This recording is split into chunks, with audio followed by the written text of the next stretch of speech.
2025 मध्ये ऍडमिशन घेतलेल्या विद्यार्थ्यांसाठी एक गुड न्यूज आहे आणि एक बॅड न्यूज आहे. आपण सुरुवात करूया बॅड न्यूज पासून. बॅड न्यूज ही की इंजिनिअरिंग मॅथमॅटिक्स 1 चा जो पेपर आहे याचा पॅटर्न 60 मार्काचा झालेला आहे. ही बॅड न्यूज याचं कारण असं की आतापर्यंत जो पॅटर्न होता 70 मार्काचा, त्याचे आपल्याला पीवायक्यू चे पॅटर्न अवेलेबल होते. आपल्याला रेफरन्स होता की कुठल्या क्वेश्चन नंबर मध्ये कोणता क्वेश्चन येतो. पॅटर्न बदलल्यामुळे अचानकच आता नवीन काहीतरी टाईप पडणार आहे पेपरचा, जो आपल्याला विचार करायला लागणार आहे की कोणता प्रश्न कुठे पडणार आहे. बट गुड न्यूज ही आहे की खूप कमी अभ्यासात तुम्ही 70 पैकी 70 मार्क पाडू शकता. कारण पॅटर्न असा केलेला आहे त्यांनी की इतकं सोपं झालेलं आहे अभ्यास करणं आणि इतकं सोपं झालेलं आहे मार्क मिळवणं. पास तर बाजूलाच ठेवा, ज्या मुलाला काहीही येत नाही त्यांनी फक्त 2 दिवसाच्या अभ्यासावर तो चांगले मार्क पाडू शकतो. आणि ज्याचा अभ्यास झालेला आहे किंवा त्यांनी ऑलरेडी मेहनत केलेली आहे तो 70 पैकी 70 100% स्कोर करू शकतो. असा हा पॅटर्न आहे. आपण अनालाइज करूया की कोणत्या क्वेश्चन मध्ये कुठले टॉपिक्स येण्याचे चान्सेस आहेत. ओके, जो काय माझा एक्सपिरियन्स आहे त्यावर मी हा पॅटर्न बनवलेला आहे. आपण सुरू करूया. So there will be 6 questions. पहिल्या क्वेश्चन मध्ये फक्त एमसीक्यूज असणार आहेत.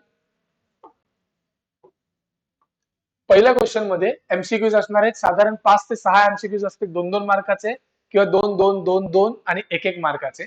हे जे एमसीक्यूज असतात हे काही स्टँडर्ड टॉपिक्स वरतीच येतात, जसं की पार्शियल डिफरन्सिएशनच्या बेसिक वरती येतात. For example x raise to y चा डेरिव्हेटिव्ह सांगा with respect to x, with respect to y, अशा टाईपचे. सेकंडली जॅकोबियन वरती डॅबा यू व्ही अपॉन डॅबा एक्स वाय, हे वाले जॅकोबियनचा क्वेश्चन मोस्टली असतो एमसीक्यू मध्ये. एक मॅट्रिक्सचा 100% क्वेश्चन असतो, मग तो रँक काढायचा असेल, ऑर्थोगोनल काढायचा असेल किंवा डेफिनेशनचा असेल, पण मॅट्रिक्सचा क्वेश्चन असतोच. शक्यतो तो क्वेश्चन कन्सिस्टन्सीचा असतो, रँक काढायचा असतो. आयगन व्हॅल्यूज वरती एखादा क्वेश्चन असतो की आयगन व्हॅल्यूज काढा किंवा मोठी आयगन व्हॅल्यू काय असेल, छोटी आयगन व्हॅल्यू काय असेल, हा एक क्वेश्चन असतो कन्सिस्टन्सी वरती, मॅट्रायसेस वरती. So these are the basic probabilities of कोणते एमसीक्यूज पडणार आहेत. ओके, देन आपण जाऊया क्वेश्चन नंबर 2 कडे, जो फुल्ली फोकस्ड असणार आहे युनिट नंबर 1 वरती. तुम्हाला टोटल 4 क्वेश्चन्स मिळणार आहेत त्या युनिट नंबर 1 मध्ये. क्वेश्चन 2 मध्ये तुम्हाला सॉल्व्ह करायचे आहेत एनी 2. तुम्हाला सॉल्व्ह करायचे आहेत एनी 2 क्वेश्चन या 4 पैकी. यातले प्रोबॅबिलिटीज कशा आहेत बघा. पहिल्या क्वेश्चनच्या ठिकाणी तुम्हाला रोल्स थेरम, कॉचीज मीन व्हॅल्यू थेरम किंवा लॅग्रेंजेस मीन व्हॅल्यू थेरम या 3 टॉपिक पैकी बघायला मिळणार आहे. क्वेश्चन 2B मध्ये टेलर्स किंवा मॅक्लॉरिन सिरीजचा एक टॉपिक बघायला मिळणार आहे. सी मध्ये फुरियर सिरीजचा -π to π और -L to L, ज्याच्यामध्ये ऑड आणि इव्हन आपण चेक करतो, तो वाला टॉपिक बघायला मिळू शकतो. आणि क्वेश्चन नंबर 2D मध्ये हाफ रेंज फुरियर साइन और हाफ रेंज फुरियर कोसाइन सिरीजचा क्वेश्चन बघायला मिळू शकतो. सो अकॉर्डिंग टू माय, आता प्रत्येकाचा आपला आपला निर्णय वेगळा असू शकतो. कधीच 4ही टॉपिकचा अभ्यास करू नका. 4 टॉपिकचा अभ्यास करून शेवटी तुम्ही पेपरमध्ये 2च टॉपिक्स अटेम्प्ट करणार आहात. त्यापेक्षा ज्यांना पास व्हायचंय त्यांनी 2च टॉपिक आणि ज्यांना टॉप करायचे त्यांनी फक्त 3 टॉपिकचा अभ्यास करून जा. 4 टॉपिक्स अभ्यास करणं waste of time. Okay, so invest this time in some other studies. But इथे या 4 पैकी मी कुठले टॉपिक सजेस्ट केले असते तर मी सांगितलं असतं फक्त फुरियर सिरीज करून. बाकी गोष्टी अवघड असू दे, सोप्या असू देत, पण एक गोष्ट लक्षात ठेवा, पहिला क्वेश्चन अटेम्प्ट करण्यासाठी तुम्हाला रोज थेरम पण करायचा आहे, तुम्हाला सीएमव्हीटी पण करायचा आहे, तुम्हाला एलएमव्हीटी पण करायचं आहे. 3 वेगवेगळे टॉपिक्स केल्यानंतर तुमचा एक क्वेश्चन अटेम्प्ट होणार. टेलर्स पण करा, मॅक्लॅरिन्स पण करा. टेलर मध्ये टाईप 1 आहे, टाईप 2 आहे. मॅक्लॅरिन्स मध्ये 15 प्रकारचे वेगवेगळे फॉर्म्युले सिरीज पाठ करा, तेव्हा जाऊन पुढे तुमचा टेलर आणि मॅक्लॅरिनचा तो क्वेश्चन अटेम्प्ट होणार. बट फुरियर बघाल तर फुरियरचा फक्त एकच टॉपिक करायचा, -π to π -L to L, ज्याचे क्वेश्चन पूर्ण सेम असतात, फक्त क्वेश्चनचा टाईप बदलणार आहे. हाफ रेंज साइन असो किंवा हाफ रेंज कोसाइन असो. सो ज्याला पास व्हायचंय त्यांनी फक्त फुरियर सिरीज हा टॉपिक करून जायचा, आणि ज्याला टॉप करायचंय त्यांनी यातला कुठला तरी एक टॉपिक निवडा. मी रोल्स करू, म्हणजे मीन व्हॅल्यू थेरम्स करू का मी टेलर मॅक्लॅरिन सिरीज एक्सपान्शन करू. सो तुम्ही डिसाईड करायचं कुठला अभ्यास करायचा. पण 4च्या 4 टॉपिक अभ्यास करणं मूर्खपणा आहे. Okay, then we'll go to question number 3, that is for unit number 2. सगळ्यात पहिले बेसिक ऑफ पार्शियल डिफरन्सिएशन चे question, like tan inverse x upon y दिलेला आहे, तर त्याचा डेरिव्हेटिव्ह सांगा with respect to x, with respect to y. डॅबा square x, डॅबा स्क्वेअर u अपॉन डॅबा x, डॅबा y. बेसिक पार्शियल डिफरन्शिएशनचे question, composite function, Euler homogeneous equation आणि variable to be treated as constant, असे 4 टॉपिकचा हा युनिट आहे. 4 ऑप्शन्स आहेत आपल्याकडे. सो तुम्ही ह्यातला अभ्यास करताना कुठले तरी 2च टॉपिक करून जा, सगळे टॉपिक करायची गरज नाहीये. बेस्ट क्वेश्चन जे येतात फॉर्म्युला बेस्ड क्वेश्चन असतात, ज्यात काही कन्फ्युजन नसतं, ते आहेत कंपोजिट आणि युलर. या टॉपिक्स असे आहेत की ह्याच्यात कन्फ्युजन खूप कमी असणार आहे आणि रिपीटेड क्वेश्चन्स PYQs सेम येणार, सेम. ह्याच्यात खूप जास्त व्हरायटी आहे. पार्शियल डिफरन्शिएशन म्हणा किंवा व्हेरिएबल मध्ये म्हणा, व्हरायटी दरवर्षी वेगळी येते. बट युलरचे तेच क्वेश्चन्स असतात, तेच सगळे फंक्शन्स असतात. कंपोजिट सुद्धा तेच रिपीट होतं. So you have already a base created in the PYQs. Last 3 ते 4 वर्षाचे PYQs करा, तुम्हाला तुमचे 2 क्वेश्चन्स मिळून जातील, अटेम्प्ट होऊन जाईल तुमचा. Then comes question number 3, unit number, question number 1 2 3 4 आहे हा. क्वेश्चन नंबर 4 युनिट नंबर 3 वरती आहे. जॅकोबियन, फंक्शनल डिपेंडन्स, मिनिमा मॅक्झिमा आणि एरर्स. आता एखाद्याला फक्त जॅकोबियनचाच अभ्यास करायचा आहे, हे दोन्ही क्वेश्चन जॅकोबियनचेच आहेत, मग फंक्शनल डिपेंडन्स असो किंवा जॅकोबियन असो. एखाद्याला जॅकोबियन स्किप करून टाकायचं. There are 3 more types in unit number 3, minima maxima, error आणि लॅग्रेंजेस. हे जे 3 टाइप आहेत, हे 3 टाइप करा तर हे 2 क्वेश्चन जमतील.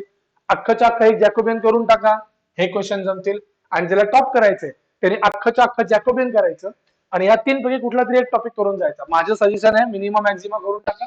फॉर्म्युला बेस्ड क्वेश्चन्स आहेत, हार्डली 4 ते 5 PYQs मधले क्वेश्चन्स आहेत, त्यातलाच रिपीट होणार आहे. कसं आहे, पॅटर्न बदलल्यानंतर क्वेश्चन्स नवीन टाकत नाही, पॅटर्न बदललाय. सो क्वेश्चन 100% PYQ मधलेच येणार आहे. PYQ करा, मागचे हार्डली 3 ते 4 क्वेश्चन पेपर्स घ्या, मिनिमम मॅक्झिमाचे PYQs करून टाका. किंवा आपला जो कोर्स आहे, आपल्या कोर्समध्ये मी गेल्या 6 वर्षाचे PYQs पूर्ण कव्हर केलेले आहेत, तो कोर्स मधले PYQs करून टाका. तुमचं काम संपलं. मिनिमम मॅक्झिमा आणि जॅकोबियन हा एक खूप मोठा ऍडव्हान्टेज आहे तुमच्याकडे की PYQs मध्ये काम होणार आहे. Question number 5, consistency, linear dependence, independence, orthogonal आणि इलेक्ट्रिकल सर्किट. यात तर माझं स्ट्रेट फॉरवर्ड सजेशन आहे, हे 2च टॉपिक करा. बिकॉज हे दोन्ही टॉपिक एकाच गोष्टीवर काम करतात की रँक काढा. रँक काढल्यानंतर युनिक सोल्युशन आहे का इनफायनाइट सोल्युशन आहे, बस. याच्या बाहेर हे दोन्ही टॉपिक का, म्हणजे अख्खाच्या अख्खा युनिट फक्त एका गोष्टीवर डिपेंड आहे, रँक शोधायचा. तुम्हाला रँक काढता आला की तुमचा युनिट संपला, खतम. म्हणून फक्त हे जो पहिले 2 टॉपिक आहेत, कन्सिस्टन्सी आणि लिनियर डिपेंडन्स, एवढे 2 करा, पास होऊन जात आहे. आणि ज्याला टॉप करायचंय, बेसिक माहिती पाहिजे, त्यांनी ऑर्थोगोनल मॅट्रायसेस हा टॉपिक करून जा. A transpose should be equal to I, हा इतकाच टॉपिक आहे. ए घ्यायचा आहे, त्याचा ट्रान्सपोज करायचा आहे, मल्टिप्लाय करायचे, उत्तर आय आलं पाहिजे, बस, खतम. Unit number 6, again simple. हे जे 2 युनिट्स आहेत ना, ह्याच्यात तुम्हाला इतकासा अभ्यास करायचा आहे. जर तुमच्या टेक्स्टबुक मध्ये 25 पानं आहेत, त्यातले फक्त 3 ते 4 पानाचा अभ्यास करायचा आहे. बाकी पानं द्या सोडून, द्या जाऊन, कामाची नाही आपल्या. ह्या टॉपिक मध्ये बघाल तर आयगन व्हॅल्यूज, आयगन वेक्टर्स आणि मोडाल मॅट्रिक्स, बस. अरे 2च टॉपिक करा, दोन्ही टॉपिक सेम आहेत. आयगन व्हॅल्यूज, आयगन वेक्टर काढले की तो उत्तर संपलं, आणि आयगन वेक्टर एकत्र जोडले की मोडाल मॅट्रिक्स संपला. संपले 2 इक्वेशन्स. कशाला अभ्यास करायचा, काय काय न्यूटन थेरम आणि काय लिनियर ट्रान्सफॉर्मेशन.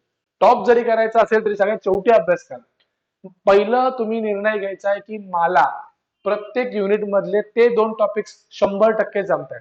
2 2 2 2 2 टोटल 10 टॉपिकचा अभ्यास माझा कन्फर्म झालाय.